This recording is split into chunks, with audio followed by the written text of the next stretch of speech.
Uh, Good morning, good afternoon, and good evening. Uh, I'm Chye, the president of the National University of Singapore. So I'm honored to be the moderator of this very special session between Chulalongkorn University and the University of Malaya. I'm honored to be here in physical presence in the campus of University of Malaya. And the president of Chulalongkorn University is joining us live from Bangkok. Today, our topic of discussion is about ASEAN universities and how ASEAN universities can thrive in the years ahead. So we have audience from US, Europe, Central Asia, as well as Asia. That's why you notice that in my greetings, I included morning, afternoon, and evening. It is now evening in this part of Asia. Mm-hmm. Now, to contextualize, ASEAN is a group of 10 countries, and it is a group of 10 countries in Southeast Asia. ASEAN is actually a very, very vibrant area. There are a few sort of key characteristics of ASEAN. One, ASEAN has a total population of 655 million people.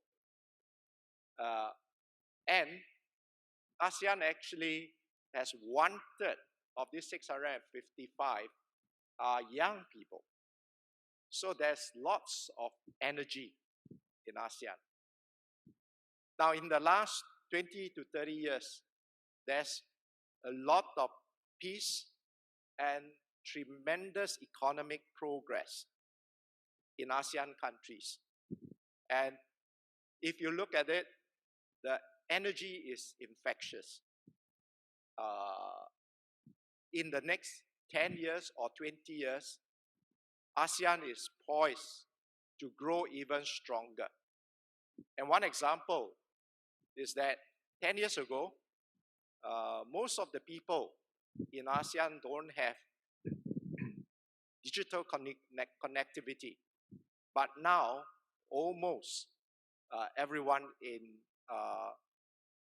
ASEAN countries are digitally connected. And therein, I think you see the power of this connection.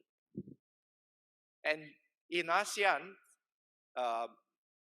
universities, like many other places, play a very key role, right? One of the key things that university does is really to prepare graduates for the advanced economy that countries are going through, right? So today we are really honored to have two of the top Southeast Asian universities. University of Malaya, which it is undisputedly the top university in Malaysia with a population of more than 30 million. And Chulalongkorn University, also evidently the top university in Thailand with a population of close to 70 million, right? And I would like to briefly introduce my two very good friends. First, Professor Bundhit Eua-arporn, who is the president of Chulalongkorn University. And incidentally, tonight, we have actually two very prominent engineering professors, right? Bundhit is an electrical engineer. He's a member of the Association of Research Universities in the Pacific, and ARPU, and he's in the steering committee. And he also just recently stepped down as executive president of the ASEAN Universities Alliance, or AUA. Professor Bundhit received his bachelor's and master's degree from Chulalongkorn and graduated with a PhD from Imperial College, London. Now, incidentally, besides being both engineers, they are both also alumnus of Imperial College. So we are also privileged to have our next guest, Professor Dato, Dr. Muhammad Hamdi. He's the Vice-Chancellor of the University of Malaya. And previous to this, he was actually also DVC here, but before coming over as Vice-Chancellor, he was also Vice-Chancellor at the Universiti Kebangsaan Malaysia, all right, or UKM. And Professor Hamdi, he receives actually he has three sort of affiliation. He received his basic degree from Imperial College, his master's from Manchester, and his PhD from Kyoto Universities. All these are very top universities. And he's a mechanical engineer. Very highly cited too. So we are really privileged to have two very distinguished engineering professors who are also presidents of top universities. We are indeed very honored.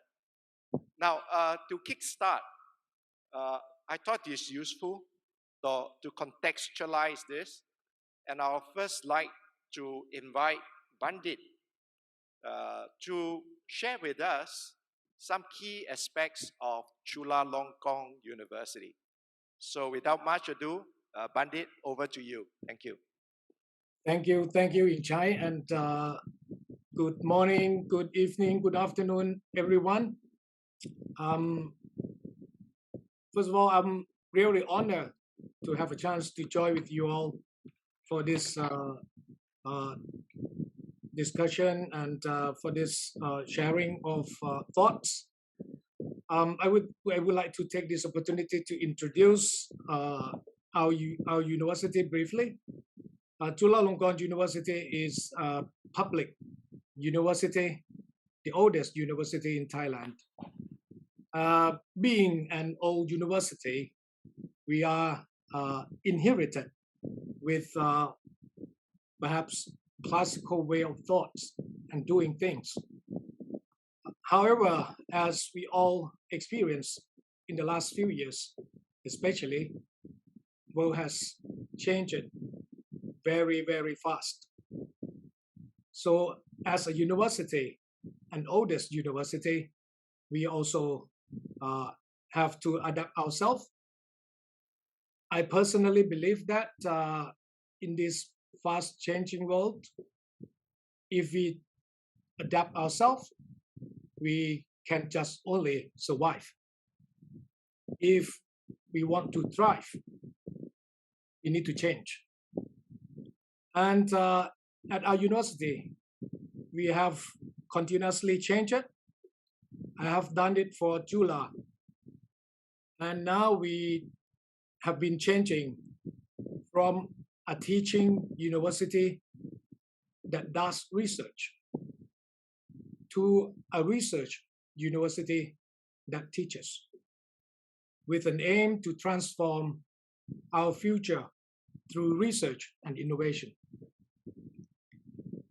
To do so, at our university, we employ three key strategies, comprising, firstly, nurturing future leaders.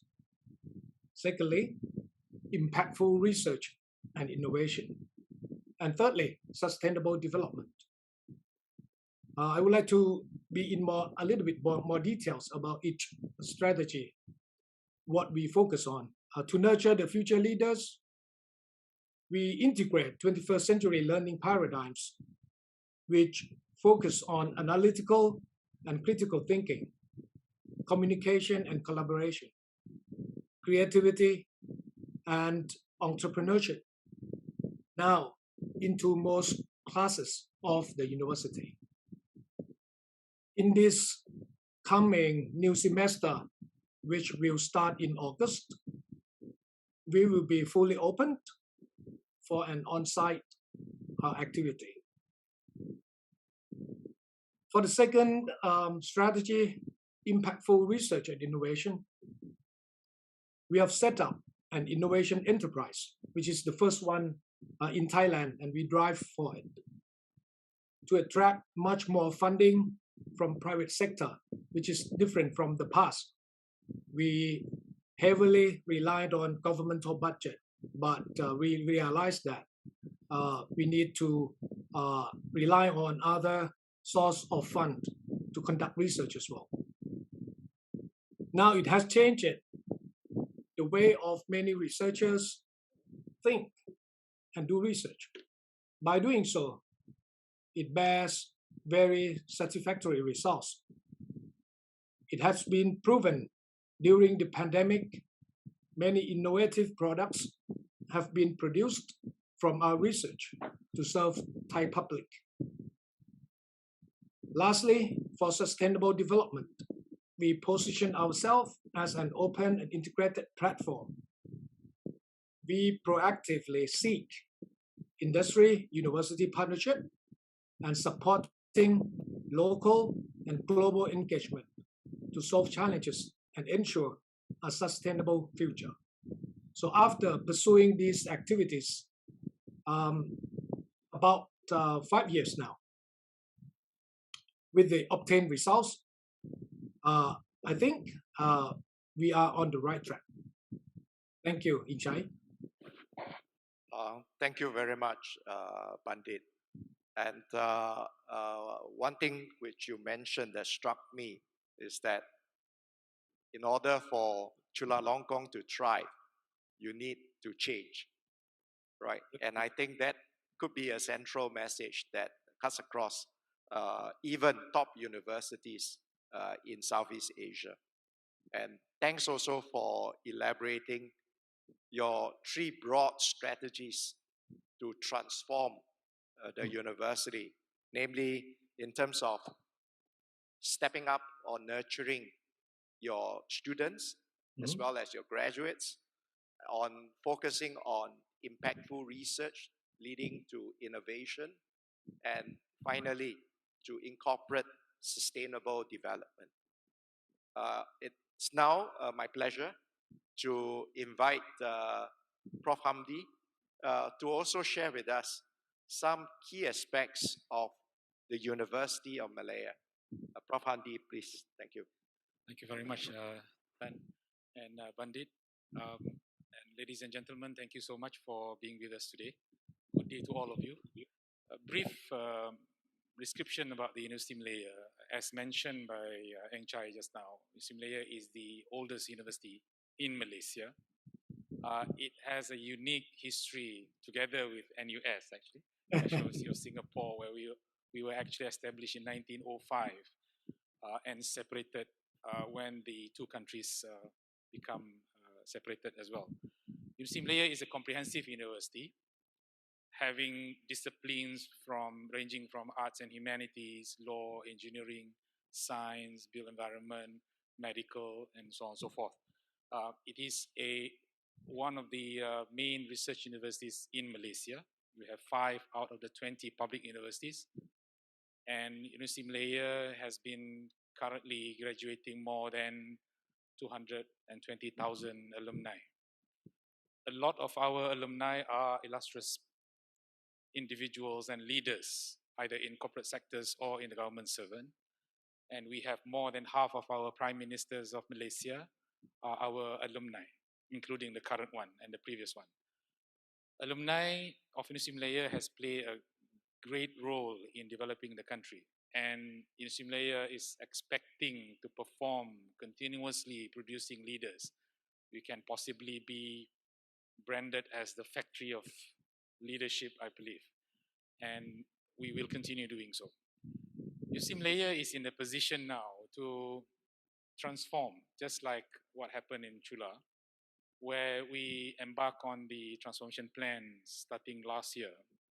And we are now focusing on core issues in the university, wanting to be a global university impacting the world, which is actually our new vision, which has been crafted last year.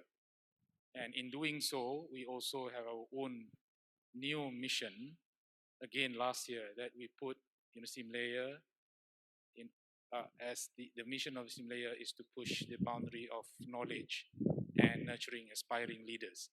Quite similar, I think, when it sounds very similar to what Chula has got in mind.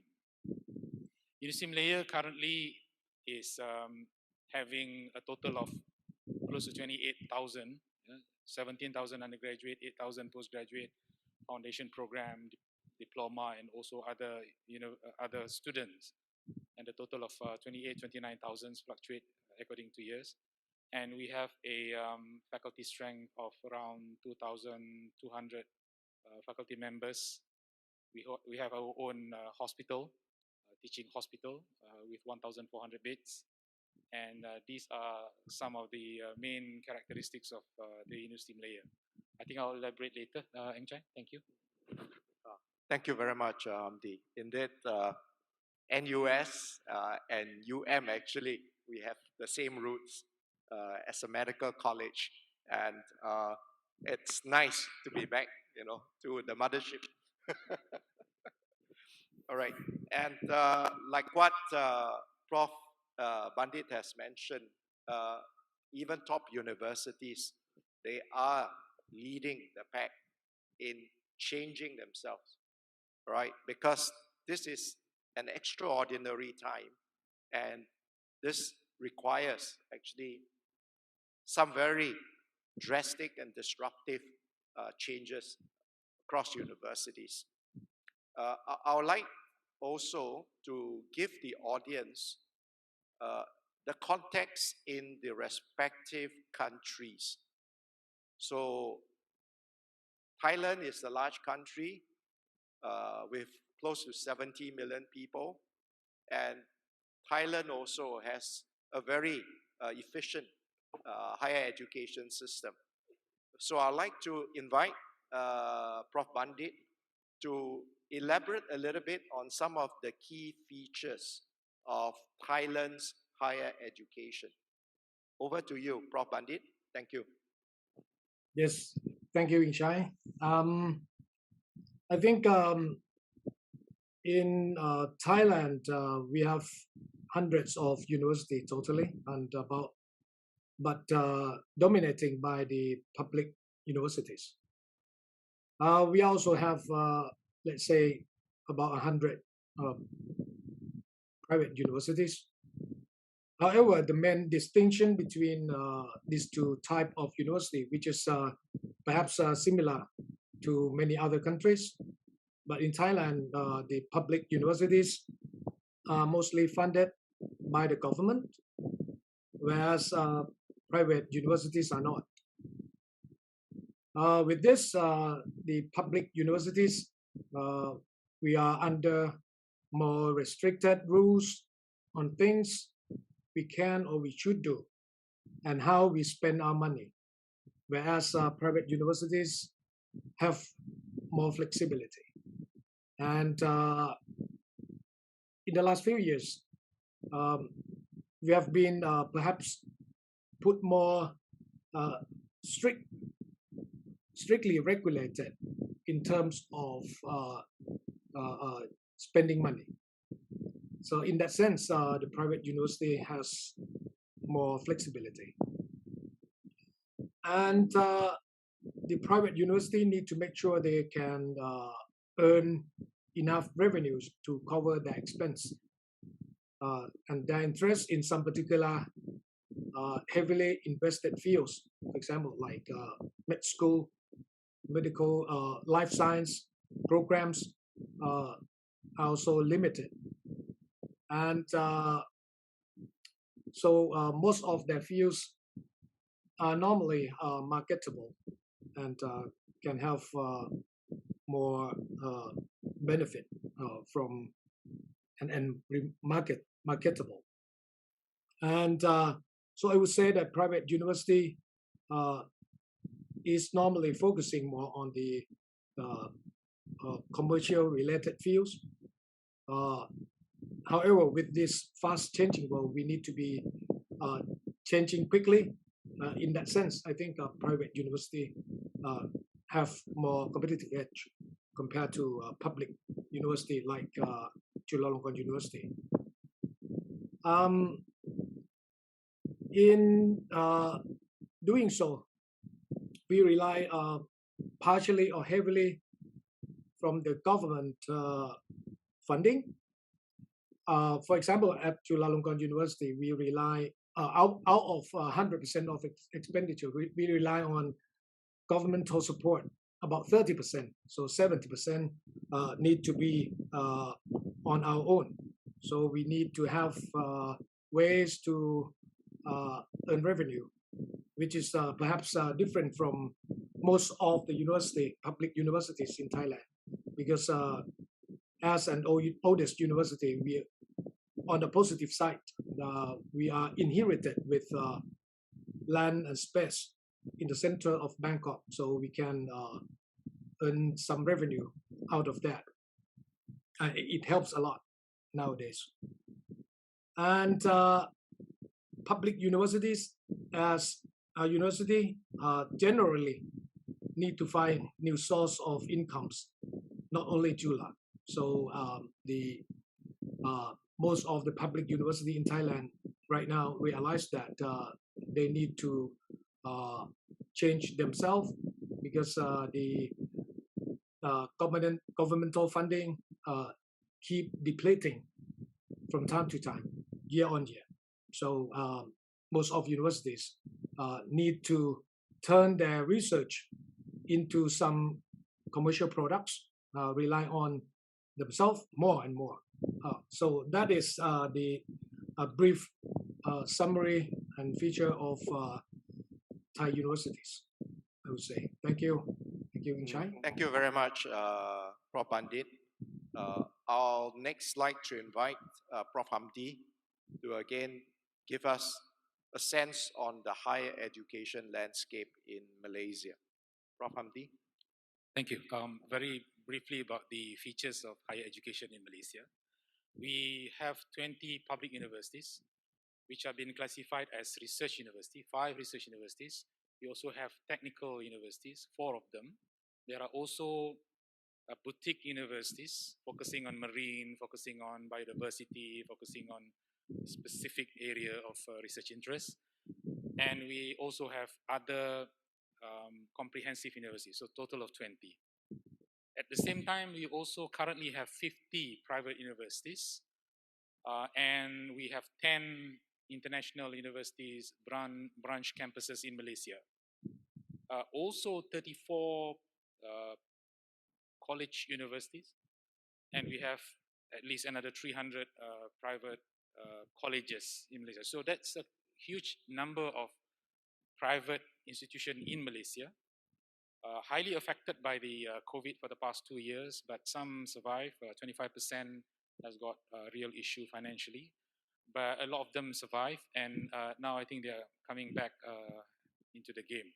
So the public universities, the 5 research universities are the oldest universities in Malaysia, and they are funded by, 20 of these public universities are funded fully by the government, and the research universities are only given the emolument, so that will be around 65 to 70% of the total cost, and the rest has to be generated internally by the universities.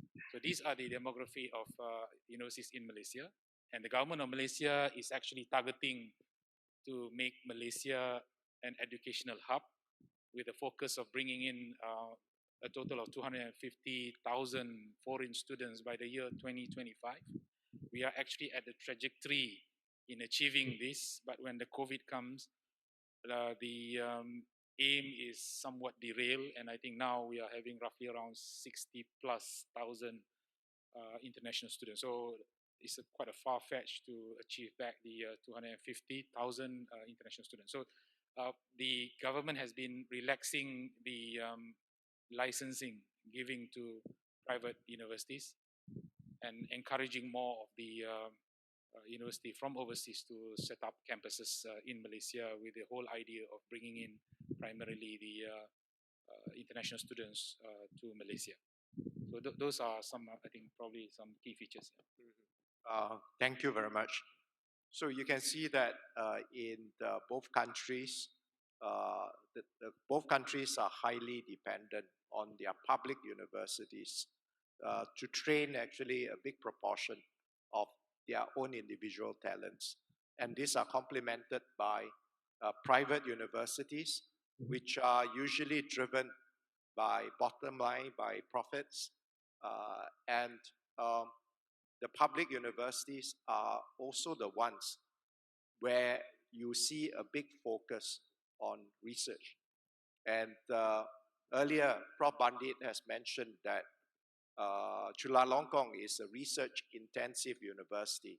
It had taken them time to transform from a teaching university to a research-intensive university. Very much like what NUS has done too. And likewise, University of Malaya, which is one of the 5 research-intensive universities in Malaysia.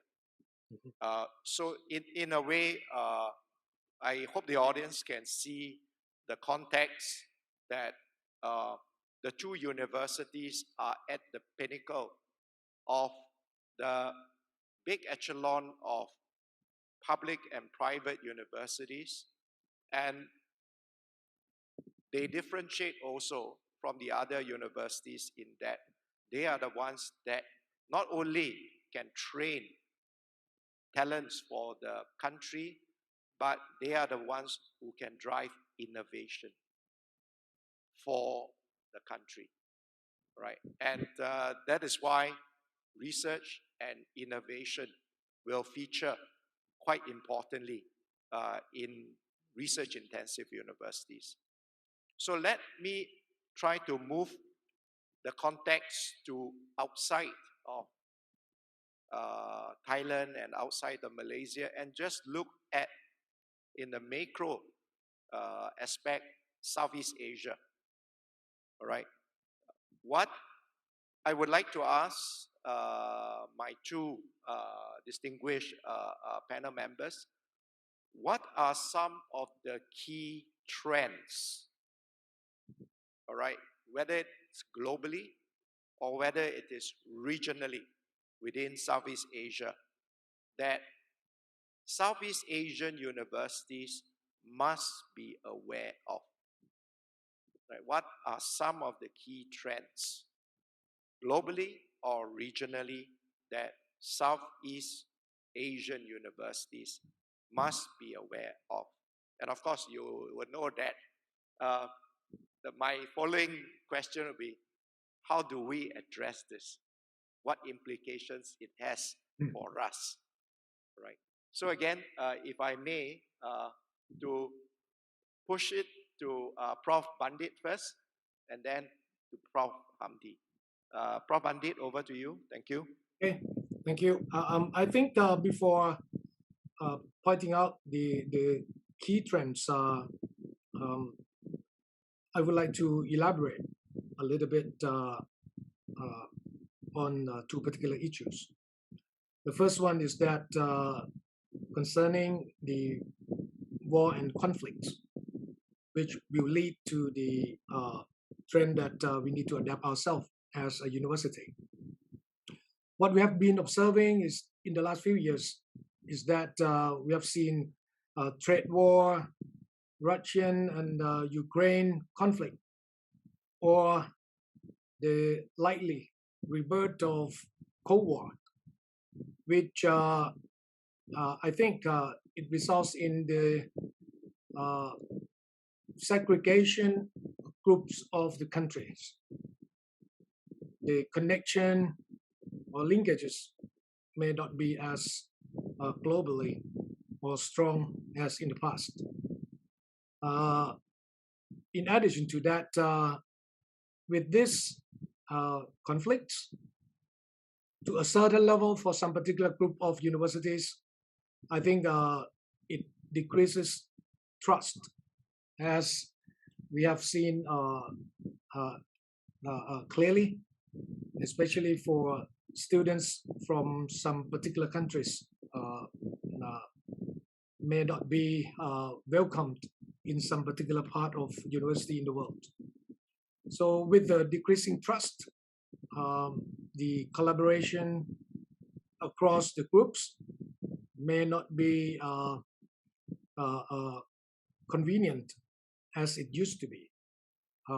I think with this, the collaboration within groups or regions like ASEAN may be more meaningful in the next years to come.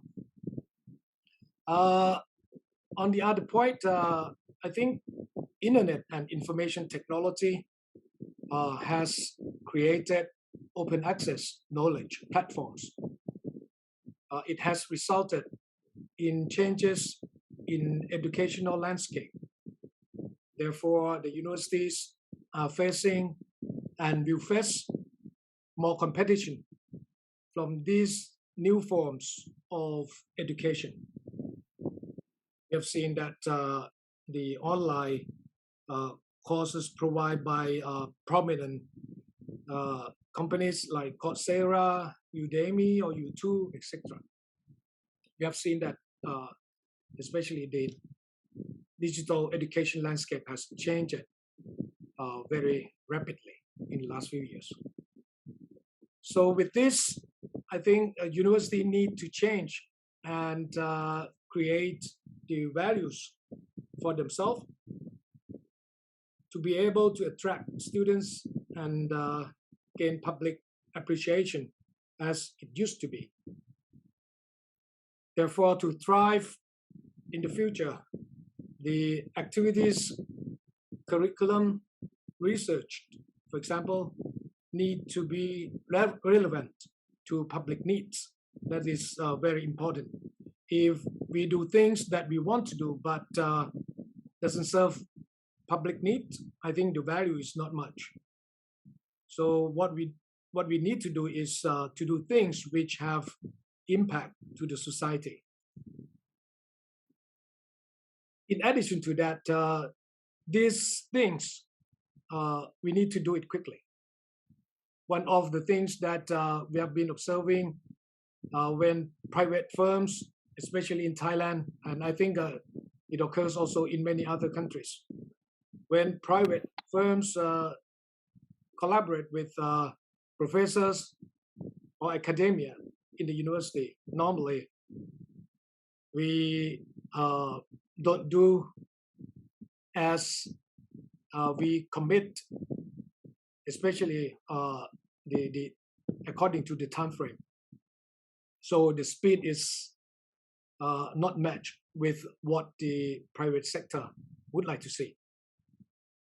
So in summary, I think with this, we have the trends that we have to aware of is that the collaboration among universities in ASEAN or regional collaboration will be more important, perhaps more important than in the past. And the common themes that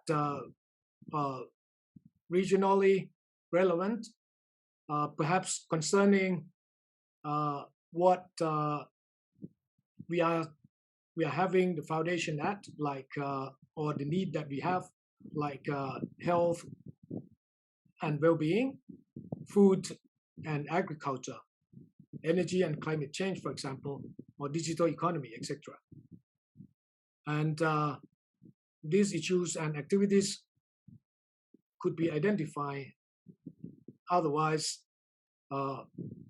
university will realize that how these things will have impact on us if we don't prepare ourselves good enough and in time.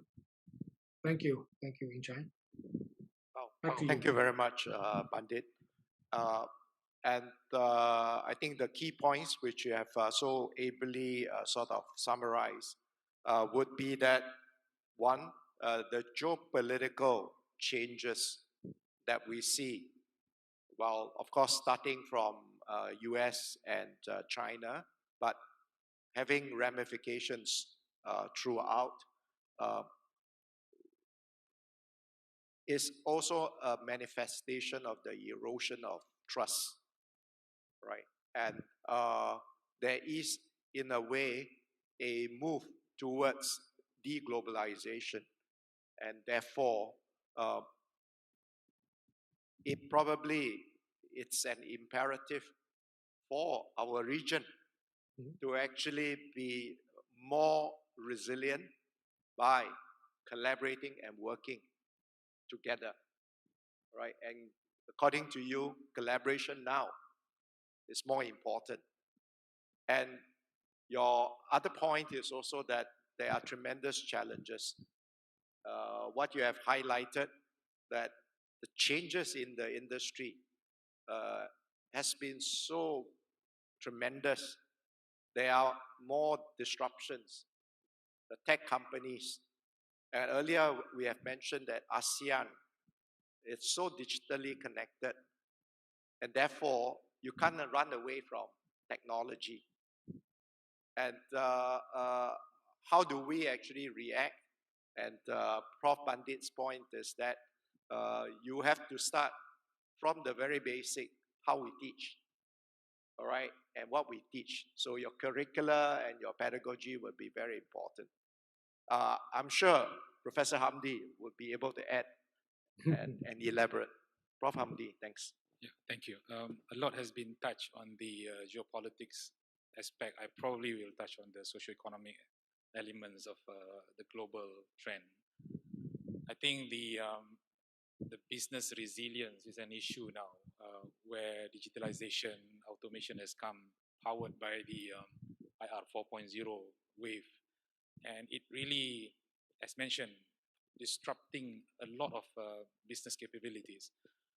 And it is coming over to our shore, to the ASEAN region, and of course, countries like Singapore, which is the on the high income country, will affect very fast in comparison to the middle income country, not only in ASEAN regionally, but I think in the world, because there are countries which are classified as high income nation, which is a bit different in terms of the focus and the elements that they are looking into.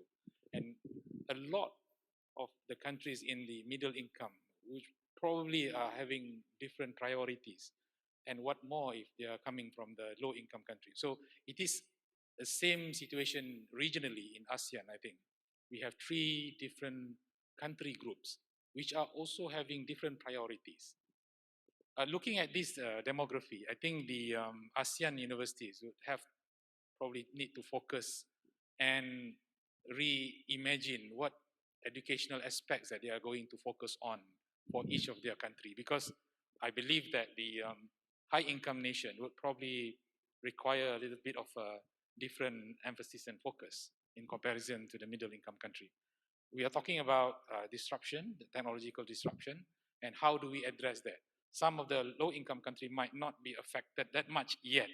It will probably be affecting them within, say, 7 to 10 years from now, for example. So these are the things that the ASEAN universities would probably have to look into very seriously. We are at an advantage where, as mentioned by Prof. Tan just now, that we are very young community.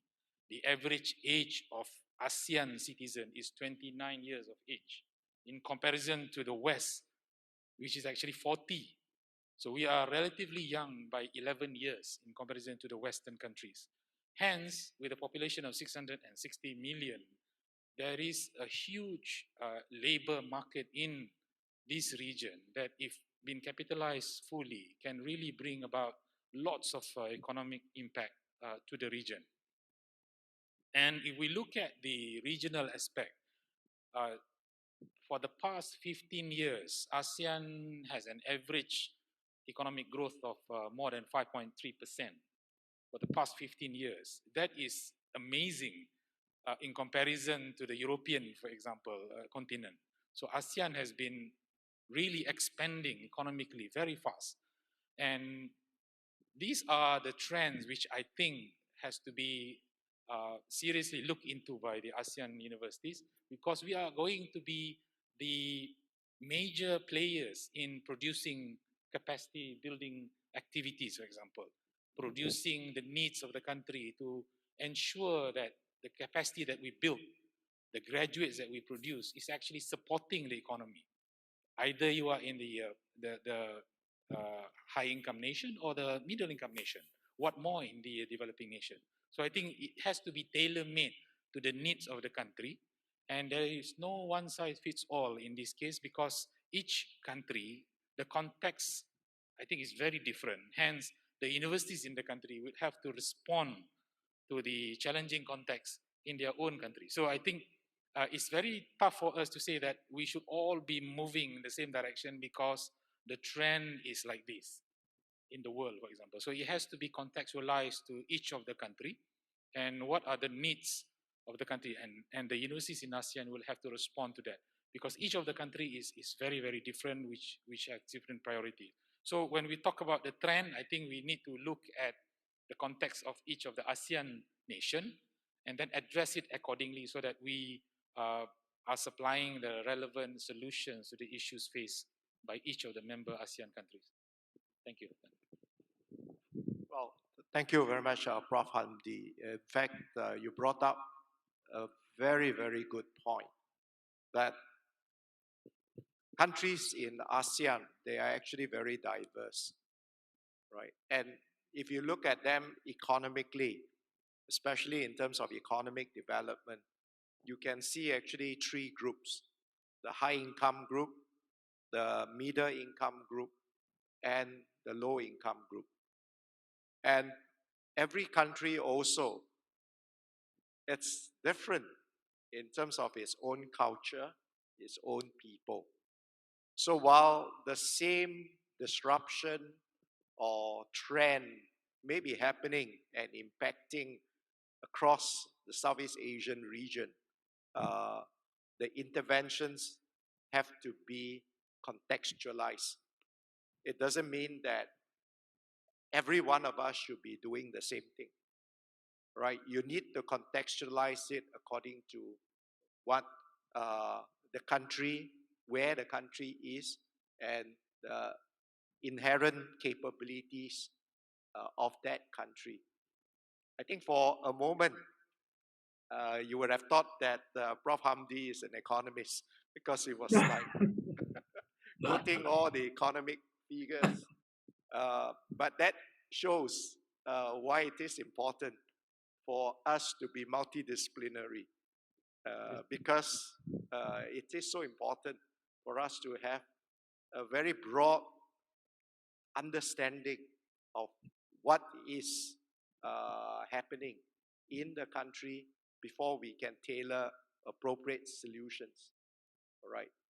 And if I can just perhaps probe a little bit more, but at this time, I would like to invite my audience to please feel free to jot down your questions. So there is a question facility in your Zoom, and you will be able to post questions to our two panel members, and I'll be able to pick the questions for the panel members to answer. But in the meantime, I would like to just follow up on what Prof. Hamdi has mentioned. Could you perhaps illustrate, right, examples of some capabilities that ASEAN universities say in the middle income group? What are the things that they could do? What would be some of the important, useful focus for them to concentrate on? That's a very good question, I have to say. As I mentioned, each university has got different mandate and focus. Research university might possibly be focusing more on research and innovation. The rest of the universities perhaps is more focusing on teaching, education, and producing graduates which are supporting the economy primarily. I think the capability that we need to, or opportunity that we need to grab regardless of what sort of universities you are or what sort of mandate your universities have, I think the opportunity to strengthen the quality of the university is paramount in all aspects, regardless of whether research or education, teaching and learning. The quality has to be the number one issue that I think we need to stress on. Not that we are a teaching university, we can compromise the intake, for example, or compromise the people that we bring in, the recruitment process of professors, for example.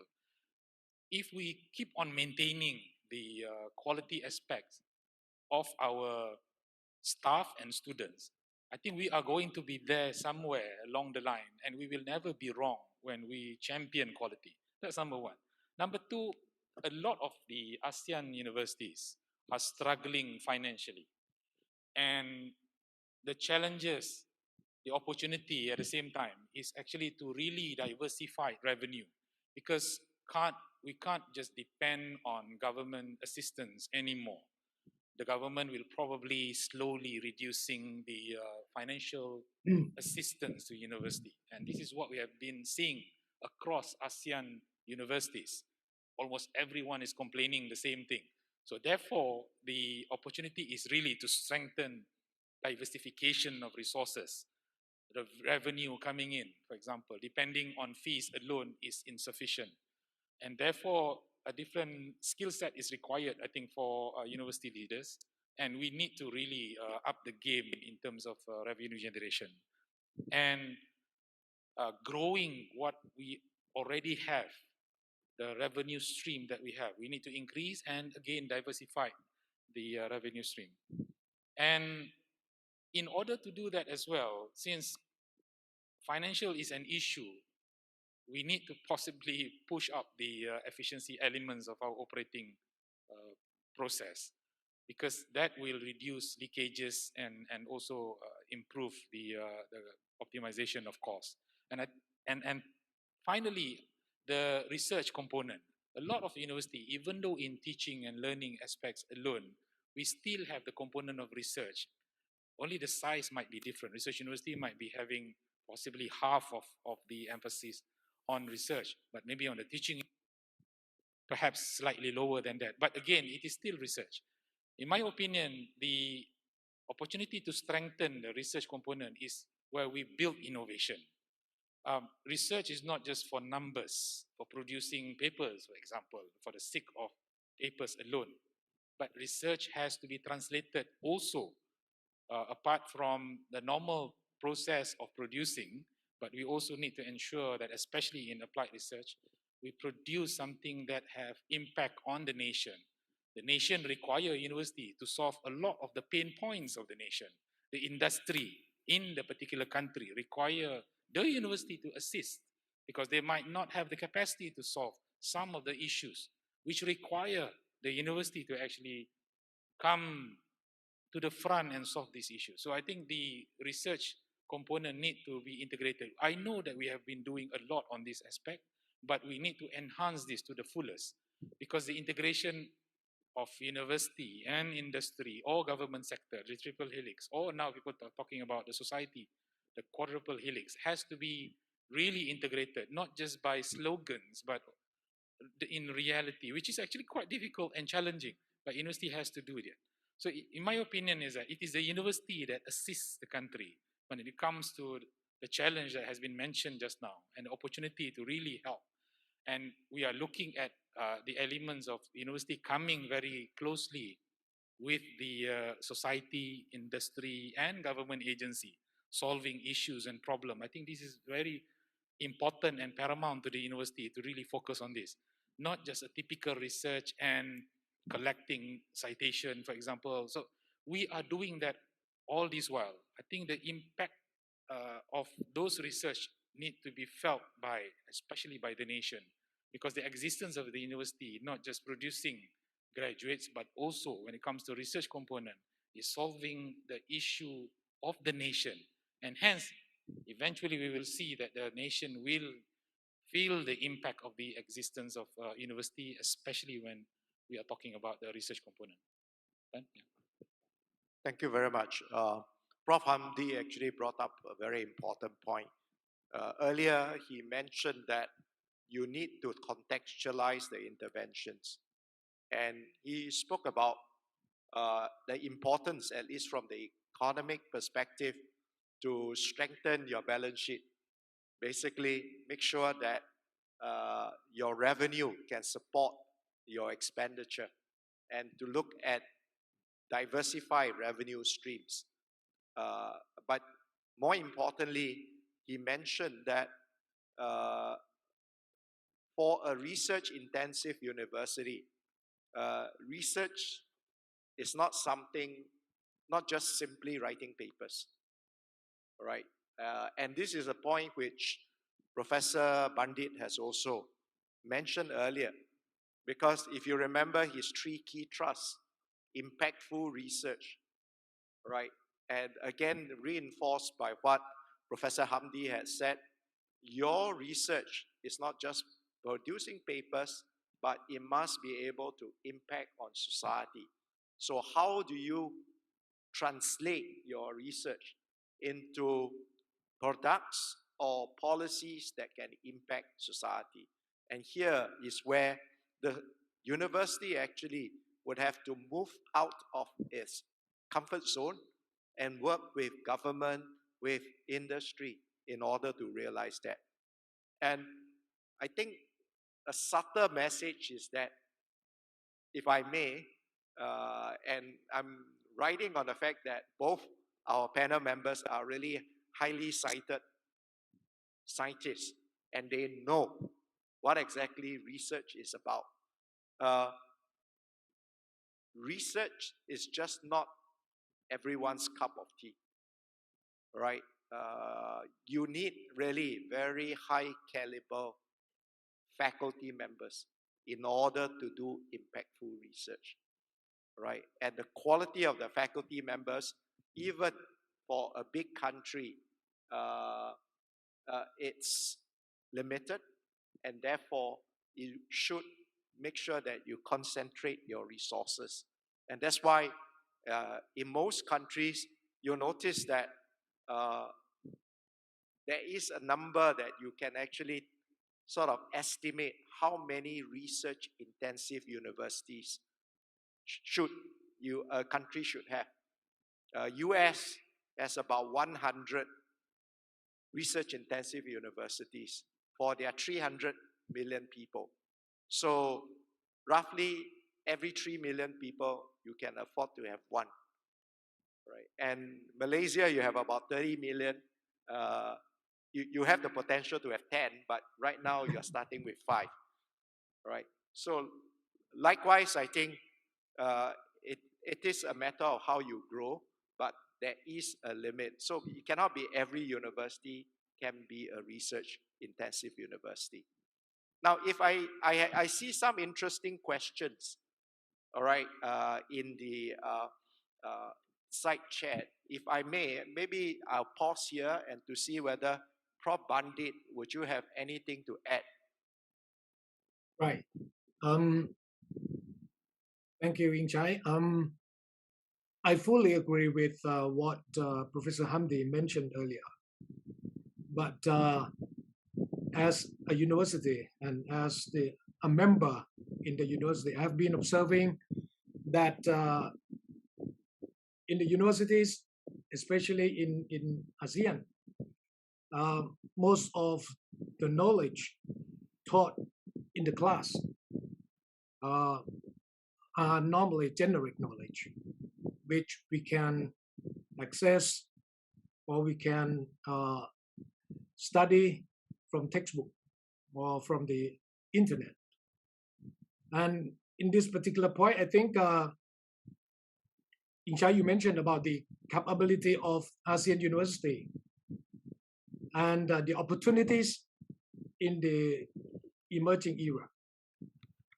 So I think there are two things which is complementing to each other. That is the capability and the opportunity. So before grabbing the opportunity, I think university or nations need to have people with capability. And as a university, I would take education as the core function of the university. And how can we turn the generic knowledge, which we have been teaching students for 100 years, into some more specific knowledge, which is suitable for each particular countries, whether they are from low income or middle income or high income countries. I think this is important and is a key role of universities to build up the capabilities for their countries through their students or graduates.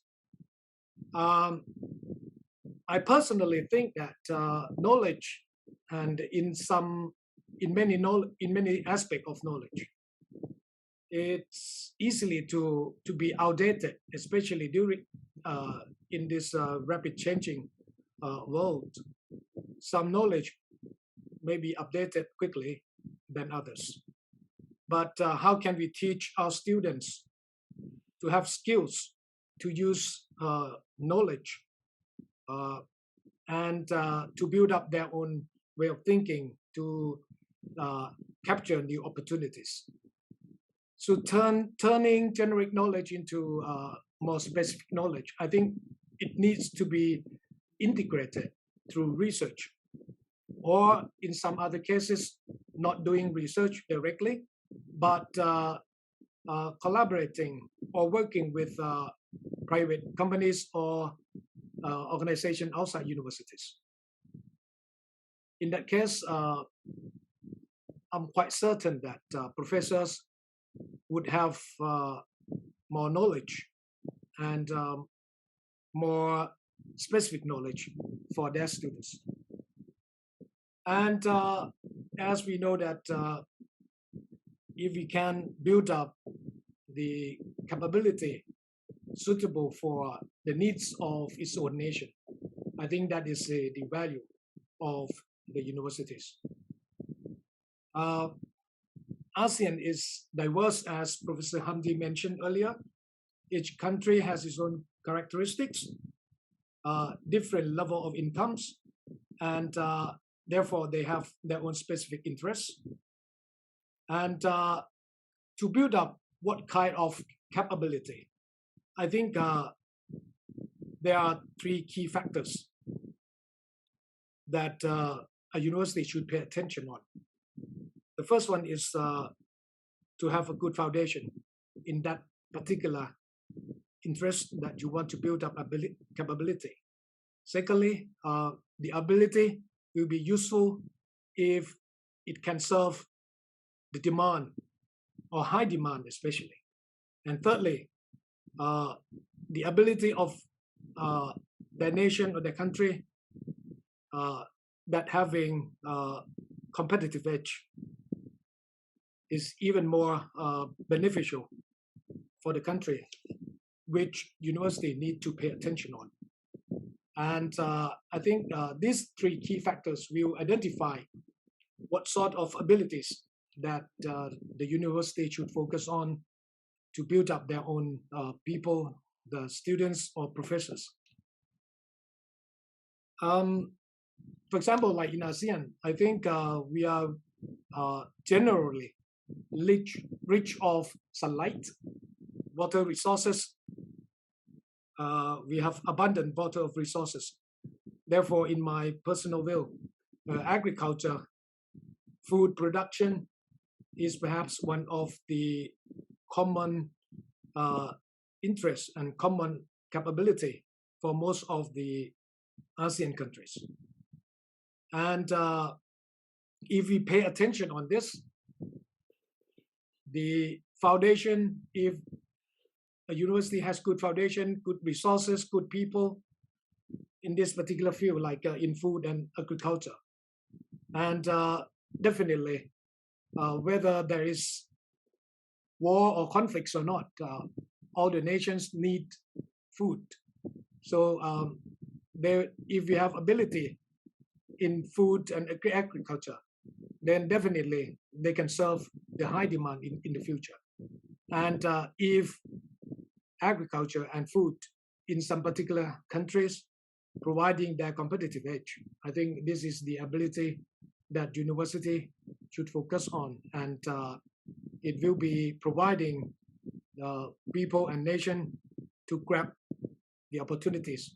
And this is my thought that any universities, whether they are from what level of income countries, is factors they should taking into account in building up the capability for their own people. Thank you very much. Well, thank you very much, Prof. Bundhit. Very useful. You have sort of reminded us that education is really the core mission of a university. And one of the immediate sort of expectation of a university, regardless of whether you are a good one or a mid-tier one, is to be able to produce good, competent graduates, all right, for the companies, for the economy. So you want to meet demand. And Prof. Bundhit emphasizes that how you position your university should be done in the context of how you see yourself, your foundations, your ability in order to meet what's the demand that is required of your graduates, the expectation of your graduates, and in some cases, your competitive edge, right? And I was sort of reminded that on my way here, I brought a little book on research in Wageningen, right? And Wageningen is a part of the Netherlands. It is known as the Food Valley of Europe because Wageningen actually does a lot of research and innovation in food, right? And a small country like Netherlands with, I think, 30 million people or so, was able to produce a lot of food for the whole of Europe and the world. It's quite amazing. Likewise, the 655 million people in Southeast Asia, we need to eat, right? And during COVID, I think we came across supply chain disruptions that we were worried that we may not get enough food, right, for our respective countries. Because Singapore, we import 90% of our food. Imagine that if we can't get food, we'll be starved. And that's why the government pushed the initiative that in 10 years, by 2030, we should be able to produce 30% of our nutritional needs. All right. So universities like NUS now, we are thinking of how we can build this thing. Because in the past, food research was not important to us. We didn't want to do research. Right. And Singapore, we don't have land, so we never thought about producing food. Right. We only thought about importing food. But thing is that the pandemic has actually driven a very strong point that actually for security, right? And in this case, like in the pandemic, we were running around looking for food, all right, when countries are closing their borders. So that it's a real problem. And we need to be able to sustain ourselves and build some resilience. So we need to do food research, right? So this is one direction, and I was reading this nice little book from Wageningen that features the 100 research outcomes of Wageningen University and research, all right, which is pretty interesting. But anyway, I have strayed a little bit. I see actually some very useful and interesting question. I'd like to read this one to our panel members. It came from Christina Chang. Dear speakers, my name, Dr. Christina Yen Chang. based in the UK. I would like to ask the panel a question on the metaverse. Right? This is a term that Facebook created. Since Facebook changed its name into Meta in October 2021, there is huge investment globally on the metaverse. Price Waterhouse, PwC, reports that the metaverse-related economy will grow from 150 billion in 2021 to 1.5 trillion in 2030, less than 10 years. Tech giants like Microsoft and Nvidia are in the race to provide enterprise solutions for the metaverse. Increasingly, universities are developing metaverse strategies for teaching, for research, and for enterprise.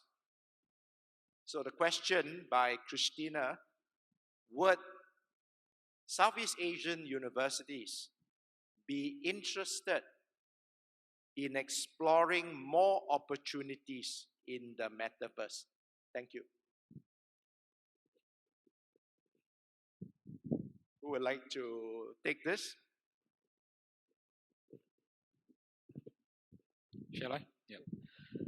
Yeah. We have been seeing some of the universities in Malaysia responding to metaverse by focusing and actually offering courses in metaverse.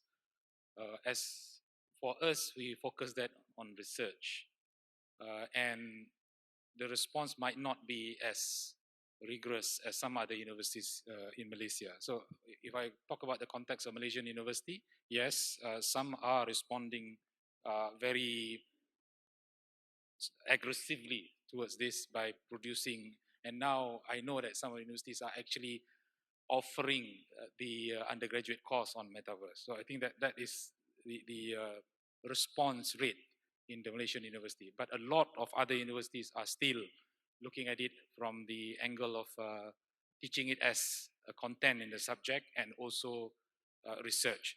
And we know that the impact of metaverse is going to be huge. But the content for, say, for example, bachelor in metaverse is still something which we may not have the cloud to actually produce yet. So it still stays at the teaching level and also at the research level rather than picking it up at the degree level, if I may elaborate in that manner. Thank you. Prof. Bundhit? Yep. In Chye, I think in Thailand, it's a similar situation as in Malaysia. For a few universities, they are moving or respond to metaverse quite aggressively. But in general, especially public university, I don't think I have seen respond very aggressively. At Chulalongkorn University, we are also exploring to use the metaverse at the teaching level. Even at the research level, it's still not very interested because there are some other issues that we pay attention more. And I think on the business aspect, as why we are doing like that, because we have been talking with private firms whether we should invest and explore in more details about the metaverse. The response or the feeling that we have got is that if we invest by our own local company, which is very small compared to companies in Western region,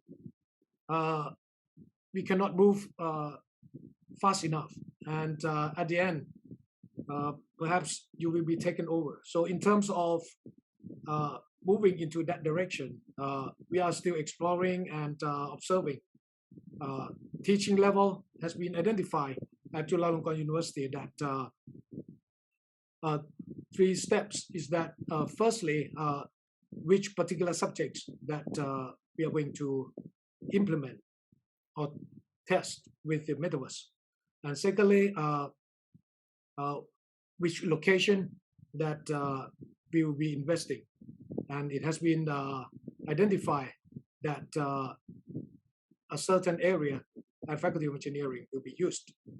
And thirdly, we will be exploring whether how can we be use it to benefit the other people at the university level at this point. So I would say that we haven't moved or respond to the metaverse very quickly yet.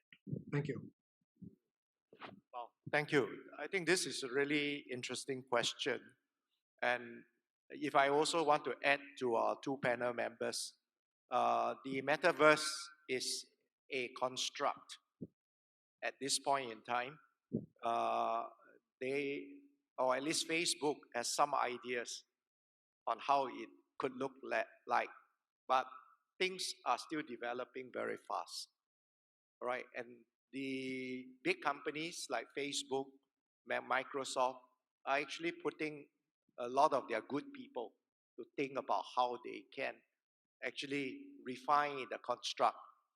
The whole idea is that this is another universe, that is another virtual world that we can live in, and you can feel like what we feel in the real world. You can sense like what you sense in the real world, and so on and so forth. You want to actually hit all the 5 senses as much as possible. And you need to have a platform that can entice enough people to get in so that eventually you monetize it, right? So it's still some stages to go, all right? And universities certainly should do research. And I would say that a number of the research-intensive universities in Southeast Asia have the capability to do research in this, right? And it's quite good game, although in a way, universities in top universities in Southeast Asia may not have that deep talent base as in the, say, tech companies, which I think they really hire many top people and focus on 1 or 2 areas of research. But nonetheless, I think we can still work in those areas and develop this. All right. Now, offering courses on the metaverse is at a next level of, I would say, engagement in a sense, because the platform is there. All right. You try to interest people to use the platform, right? That one, I think, will be a very crowded space, right? It will be a very crowded space. It will be a competitive space. And in my sense, we want to do the research first, all right? And you let other people do the trying first, and then we can sort of refine. So we haven't had or there's no perfect product yet, all right? The product is still being conceived, still being refined. Okay, I hope this sort of at least tentatively answers Christina's question. Let me move on to the next question. It's a question from Eng Heng Chan. There are more than 700 universities in the 3 countries producing thousands of graduates. How can universities increase the earning power of graduates? Right. He said that I read that a cleaner in country X earns much more than a fresh graduate or a seasoned graduate in countrywide. So how do we actually remove this sort of disparities?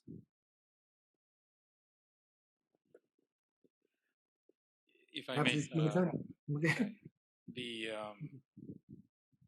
this is basically the market force, where not only universities can actually solve this issue. It requires the government intervention. Say, for example, the policy of minimum wage, for example.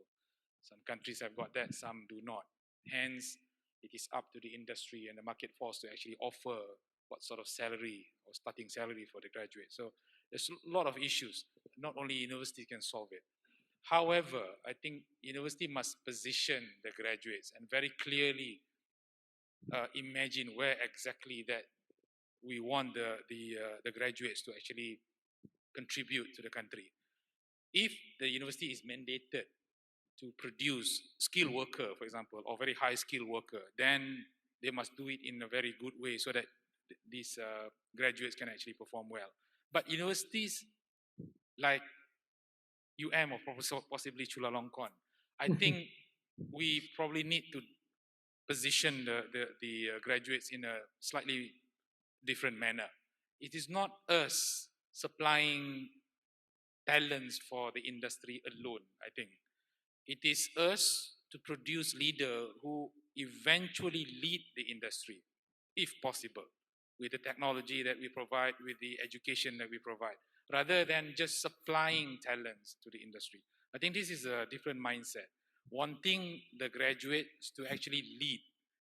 I know that they are fresh graduates. What I'm saying is they have the leadership mindset that eventually leading the industry with the capability and the technology that we have already imparted to them. So how, I think this is the challenge that we have to think together. The way we deliver the content, the pedagogy, for example, channel of delivery, students' experience, and the way we construct the content and the curriculum. I think these are all embedded in our curriculum and our delivery system. We also need to look at multi-skills, for example. It's not just content. I think these are all being talked about a lot, but somehow the solutions are not forthcoming in some areas. Multi-skills graduates is very, very important. Not only the hard skill, but also the soft skills. Communication skills, for example, we have been talking about it for so long, and still we are grappling with the issue. For example, universities like public university in Malaysia, we are taking in roughly 60% bottom 40 students, for example. They come from poor family, remote background. They may not have the exposure of communication ability, not like those getting into the private university where they generally coming from the top 20 society, or the middle income towards the T20. They are different. They are well exposed. Family background is different. They probably have a lot of exposure, not like the students that are enrolling into the public university. So we do have different demography of students coming into this university that require us to work much harder actually to produce those multi-skill, ready-made with a lot of skills. And I think the university must also prepare the graduates for wealth creation rather than just seeking jobs. Hence, the issue of salary is only meant for those seeking jobs in industry or government agency. And how do we do that? Again, this has been discussed a lot, but I think success rate is not really apparent. We have not yet obtained the magical way of producing lots of talents which are capable of producing wealth or generating wealth, entrepreneurship, what I'm trying to say. So these are, again, some of the issue. And perhaps the last one is that once we are producing graduates, we focus a lot on content delivery to them, rather than solving complex problem, for example, multidisciplinary nature of solving issues. We have issues in Malaysia like flood in Selangor, and the government lost 5 billion to 6 billion ringgit during that 3-4 days of flooding, for example. And how do we solve that? It is so even for the professors to actually come up with solutions, because it requires multidimensional, lateral discussion on that, because we are very much focused and silo in how we deliver and how we do our research. So these are examples. I know this is a complex issue. Not only universities can solve, but we can play a big role in producing our graduates, our talents, to prepare them to face what has been described as a low pay job in some countries, including in Malaysia, to be quite honest. We are not getting the right pay for our graduates, which are very disheartening, because perhaps, if we maintain that level of salary, people might start thinking, might as well I ask my kids to be a Grab driver, for example. They probably can produce double than what the graduates coming out from universities are getting. So these are some of the issues. Thank you.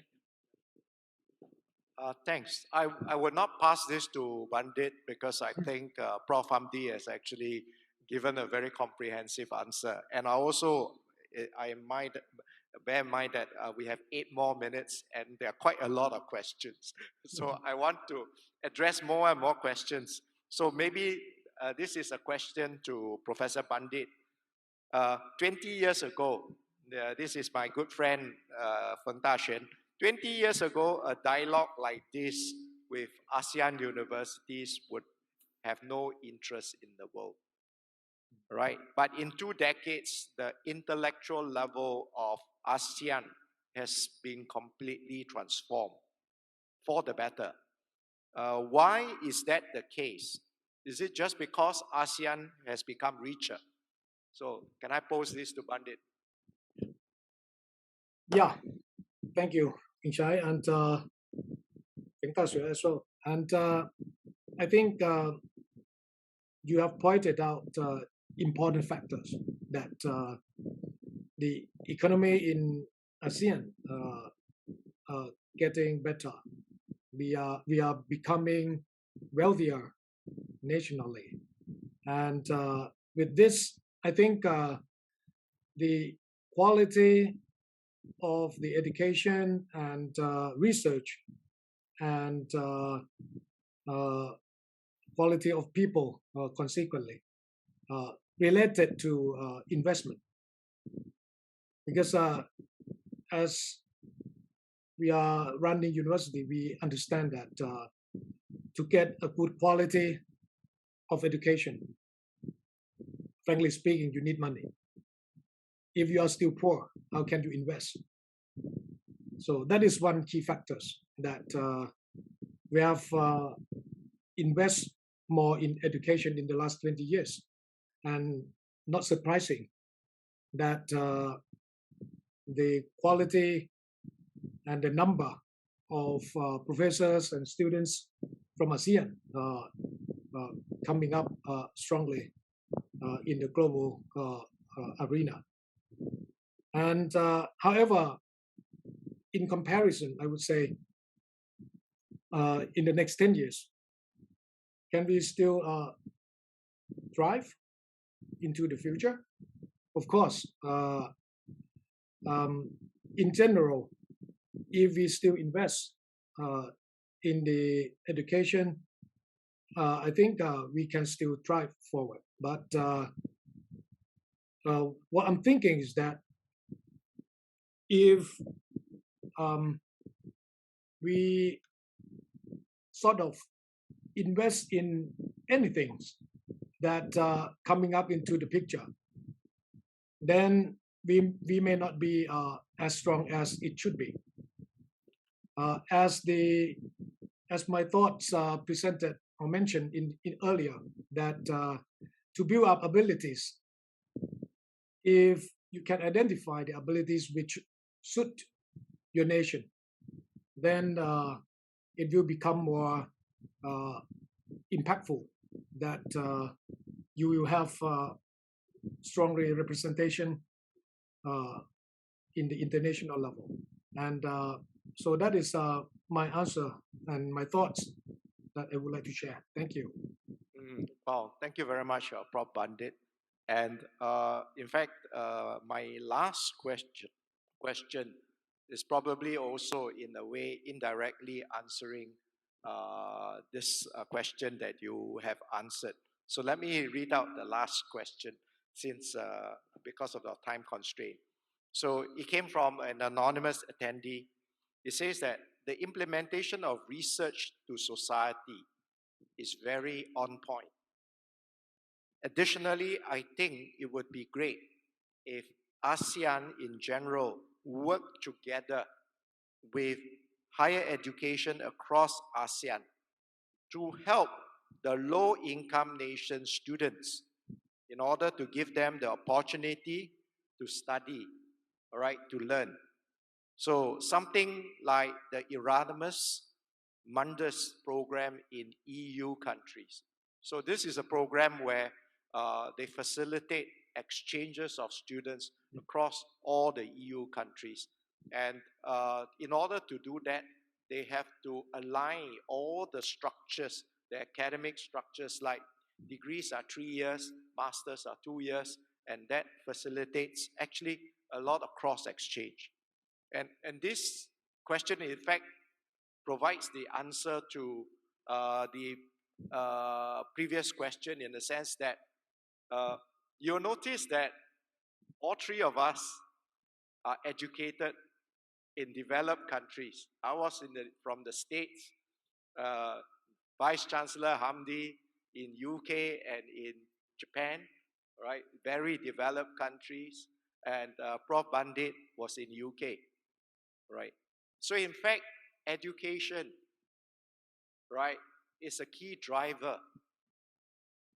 We are educating the very best, first overseas, all right? Our professors, most of them are educated overseas, and then they can come back and build very good universities, right? And we have been doing this for the last 40, 50 years, right? For the last 40, 50 years, benefiting from the exposure given to us by universities in the developed country. And this question basically says that we are strong enough to do that, right? And earlier on, Prof. Hamdi says that there are low-income nations within Southeast Asia. They don't have to go very far. They can come to University of Malaya. They can go to Chulalongkorn University, get a great education, and then go back and contribute to their nation. And I think this is definitely something which all of us would do. I just want to find out if Prof. Hamdi or Prof. Bundhit would like to add. Yeah, I would like to second that, Chye, particularly when we talk about transnational education, which has been a big issue, which somewhat in ASEAN, we have the platform, which is the AUN, ASEAN University Network. The platform or the framework is actually very strong, where we combine strength of universities in the ASEAN region. And the inter-regional education, I think also is very important, which we have not explored to the fullest capacity that we can.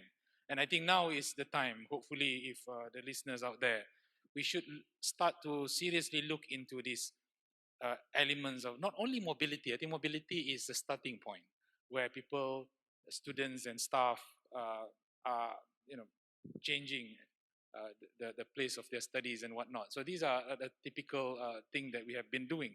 But I think we have to up the game where it is not just mobility, but also a true transnational education, just like how the Europeans have already achieved. I think this is possibly the new wave that ASEAN countries could possibly capture and implement. And now what we have in ASEAN framework is, for example, the credit transfer program, which is already there, the intra-regional sort of education, which is already there. The platform is there. It just need to be enhanced and used to the fullest. So I think that's what my support statement is. Prof. Bundhit? Yes, Chye, I agree that we should up the game. And in fact, at Chulalongkorn University, also provide lots of research funding for poor students or international students. And I think it's it becomes challenging and interesting to see that can we develop the new models of working together or collaborating together using ASEAN University Network. And in addition to that, if we can attract the private sector, because as I understand, there are many companies within ASEAN investing in each other countries. So if we can create a platform to conduct research, collaborating research between or among ASEAN universities. On top of that, we have funding from companies investing in these regions. Then we can provide a scholarship for students, bringing them on to help conduct research, whether in their countries or in other ASEAN countries. If we can develop the platform like this and strengthen what we have at the ASEAN University Network, sharpen focus, what we have been collaborating, I think we still have lots of opportunities waiting for us. Thank you. Thank you very much. Excellent comments by Prof. Bundhit. In fact, as offered by Prof. Hamdi, we already have a partial platform in the sense that the ASEAN University Network, and the headquarters is at Chulalongkorn University. Yes. All right. It has been run by Chulalongkorn University since its inception. And it is an integral part of ASEAN, right? It comprises about 30 universities from 10 countries in Southeast Asia. And we already have actually a very strong group. And we know that in the world, there are more than 30,000 universities, right? But in ASEAN, we have many top universities, right? University of Malaya is top 60 in the world, right? You're within the top 60 in the world. Chulalongkorn, you are top 200 in the world, right? So we have the capacity, and I like to just emphasize that we are strong. We will get stronger if we can collaborate together. And we have the capacity also to be able to help the students in the lower income countries in Southeast Asia, even the middle income countries in Southeast Asia, and we can train their talents, right? And this actually will provide actually an excellent network, all right, for Southeast Asia to grow together and to be strong together. And I think this is a nice way to end tonight's dialogue, that collaboration will be key. And we don't have to look very far. There is lots of potential and opportunities despite all the threats and challenges in Southeast Asia. Of course, we couldn't answer and address all the questions that are being posed, and I'd like to apologize. But we had a very engaging discussion and stimulating one. And on behalf of the Dialogue on Asian Universities, may I convey my sincere thanks to Professor Bundhit, President of the Chulalongkorn University, and Professor Hamdi, Vice-Chancellor of the University of Malaya. And thank you very much to all our audience, including our physical audience here. And we hope to see you again in our sixth edition or sixth episode of Dialogue on Asian Universities. So have a good day, good morning, good afternoon, and good evening, and good night too. Thank you very much. Thank you.